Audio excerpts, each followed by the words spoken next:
বিপর্যস্ত হয়ে যাবে। আর পাহাড়গুলি যখন চালিয়ে দেওয়া হবে এই দৃশ্য তোমরা দেখতে পাবে।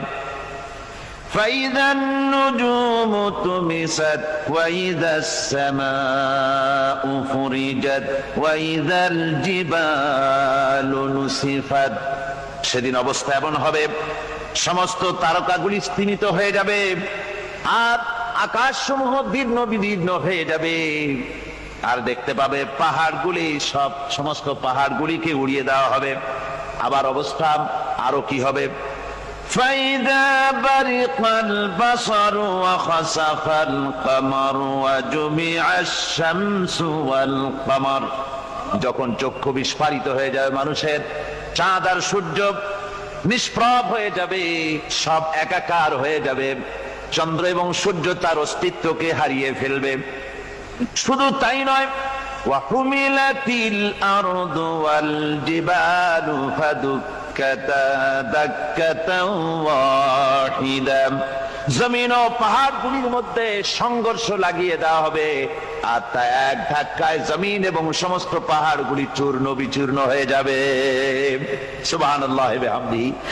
আল্লাহ রাব্বুল আলামিন বলছেন এইভাবে করে কিয়ামতের দৃশ্য, বিভীষিকাময় দৃশ্য তোমরা দেখতে পাবে।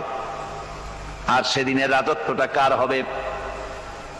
আল মুলকু ইয়াউমাইযিনিল হাক্কু লির-রাহমান। সেদিনের রাজত্ব হবে কেবলমাত্র রহমানের।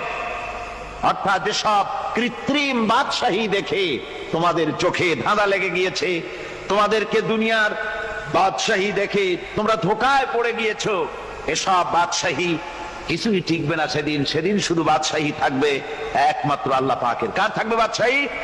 জোরে বলেন কার?